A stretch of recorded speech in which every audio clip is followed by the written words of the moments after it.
What can you do as a wife if you find yourself in this situation? You find that he's oblivious, he's clicking. You find that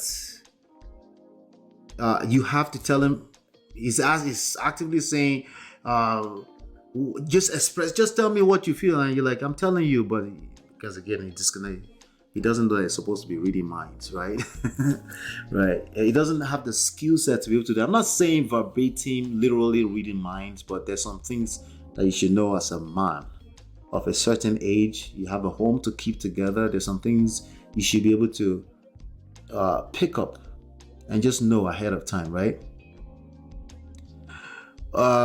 He's a good guy. You're married to a really, really good guy. Like, he's a good guy, but there's a disconnect. And you just don't like where you're finding yourself right now, right?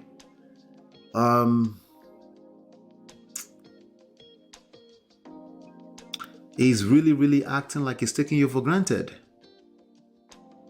Or maybe there's that dude in your WhatsApp already that's already whispering in your ears. Oh, Dirty December is even coming up. All right. It's completely oblivious to how you feel. You end up in this argument all the time. Even yourself, you're protecting him. You said it's a debate. There's nothing wrong with a healthy debate with your husband. But then you're the same one that you know that, damn, you're losing respect for him. Slowly but surely, by the second. Right? What's the first thing you can do? Number one, take notes. Listen to this carefully. Take note. Number one, engage individual therapy or coaching.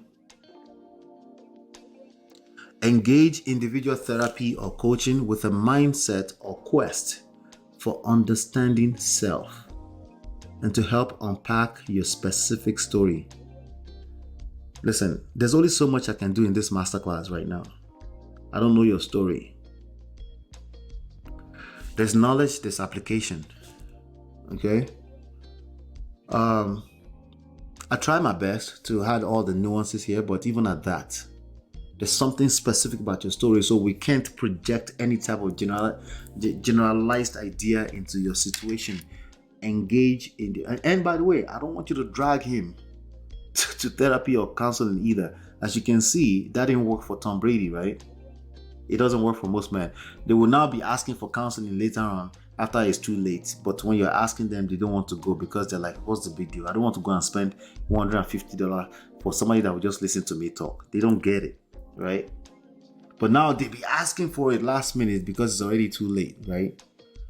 So don't try to drag him.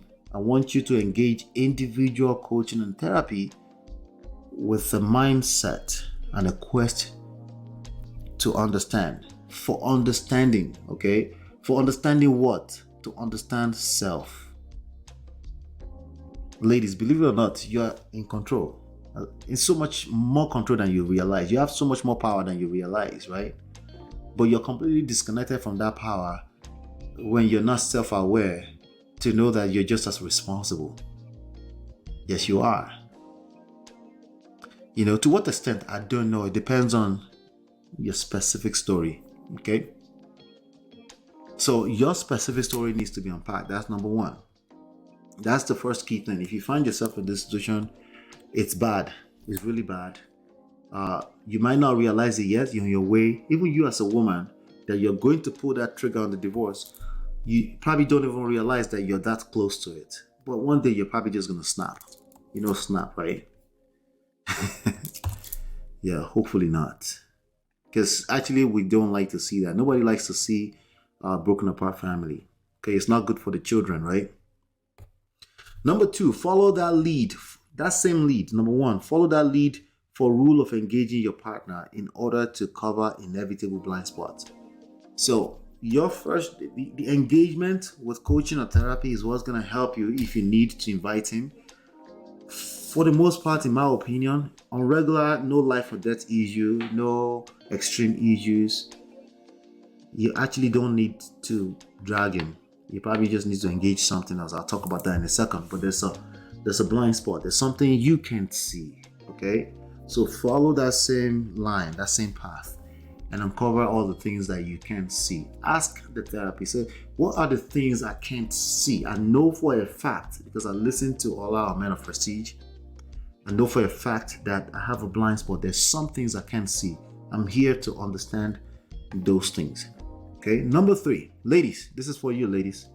I have another 7 for men. So if you're a gentleman in the room and you're like, listen, I'm maybe on this table, I'm about to fall off this table. This guy, they shake table, right? I have something for you, okay?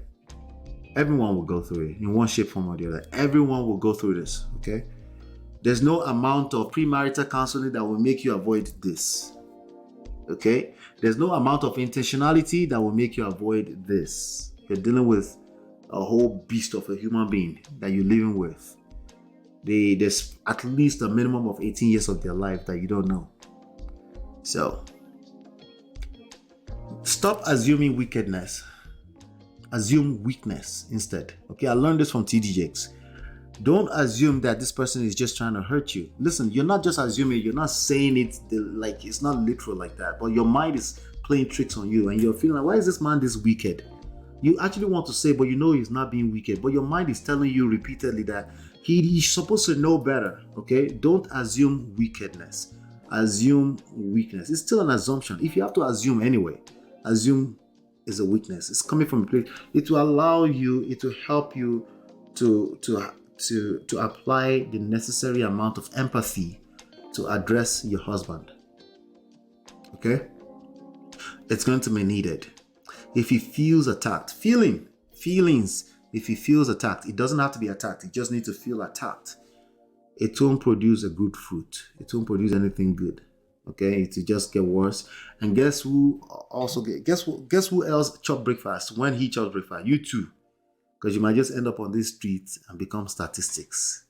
Too much. Listen, you can end up on these streets too. Let's not deceive ourselves. Yeah? Okay. It's nothing out on the street for anyone. I'm warning you. If you are ahead of the curve, if you're already in this situation, by the way, circumstantial situation, is okay. You just have to work on yourself. There are people, listen, when they were talking about Auntie Stella snatch somebody's husband, I'm telling you, let me tell you something. My wife doesn't like when I say this. Any woman can snatch anybody's husband. It's an active marketplace. If somebody don't know how to take care of their husband, they may end up in your palms and then you'll be accused of you snatching somebody's husband. Somebody said, that will never be me. Okay, I agree. You're right. But let's keep it moving. Number four.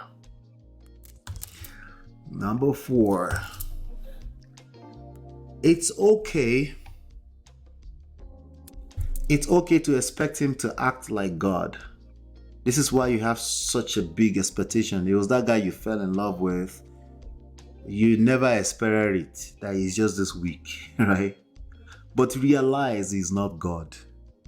And he's definitely not perfect. Oh, by the way, there's no such thing as perfect. Did I say that already? I think I probably already said that already. Yeah. So these are some of the things. Again, realize. Number 4th action. Realize that it's okay that you expect your man. Remember what Oyade and I were talking about earlier, right? You want him to have that ego. That's what attracted you to him. He's a macho man. It makes you feel safe. It makes you feel like he can protect you, right? But realize that he's not God. He has flaws. You're excusing them. Ola, you're excusing them. Okay, Tibo. Again, there's a certain level of empathy you're going to need to be able to address this. Okay? A certain level. Now, I'm going to give you some action things to do now. I got 3 more for you, ladies. Okay? This number 5 right here, my wife actually helped me adjust it because when we spoke this afternoon, she was watching the show with Auntie B yesterday and she was like, all that nonsense I was saying about, what was it that I said? She said she understand where she was coming from. Where she said I was assuming that I said, okay, this video right here, this robbing the head video, this video. That I was assuming, right? I said, did you rob his head? If you rob his head, it makes him feel good. It's not particularly rubbing head, but whatever rubbing head is for you and your partner, right? That's what. So try not to get tired. Okay, try not to get tired of asking yourself, what can I do to facilitate the results I'm looking for? Remember, I warned you the one of the disclaimer I gave you in the beginning. There's going to be points we get to that it feels like I'm asking you to take responsibility for being a victim. Maybe this is one of them. Okay, I'm sorry. I'm sorry for what you're going through. Okay, but you have power, and I'm trying to help you engage that power. Okay, try not to get tired of asking yourself, what can I do? What else? Now, this is much more accurate. What else? Maybe you've been doing things already. What else can I do to facilitate the result I'm looking for? See, when you ask this kind of question and you ponder on it, you're actually doing the work that most people will not do. Most people will just get tired at some point, will pull the plug. If you chop breakfast, not only it's not the only one that will chop breakfast, your children will chop breakfast, you yourself will chop breakfast. I'm just being honest with you, okay? So number 6, this one is very important. Ladies, this is very important for you, okay? A lot of you suffer in silence, and then you now snap one day, okay? Engage a support system, okay? Engage a support system. It could be friends, it could be a group, it could be a church group, something that you feel safe to share with them, and they might just help you see a perspective that you don't see yet. Okay? Yeah. Number 7. Gentlemen, I still have 7 for you. I'll fly through it. I'm going to keep it because I already covered it in the talkies. It's just that, I want to highlight them so you can take some notes. Okay? Engage your seductive and feminine power. So you say, Ola, what does that mean? Okay. Start, just take that same sentence, go and Google it and start. We'll talk more about it later. If you want me to talk more about it, if you want me to bring, I think Auntie B wanted to cover this also, how to be feminine, how to get, all that kind of stuff. We might even be able to do a master class on that, Maybe we'll do it on our platform, right? But this one is a big deal. Okay? Engage your seductive and feminine power. His balls are yours. Okay? But you need to know how to do it. Okay? If all you're doing is complaining about all the things you don't have or all the things you don't want, with the way our mind works, there's a good chance you will continue to attract the things you don't want. But if you know how to stay focused on the things you want and learn how to use your seductive and feminine power to attract them, just maybe, right? Just maybe, all right? So that's for you. Hopefully that was helpful, ladies.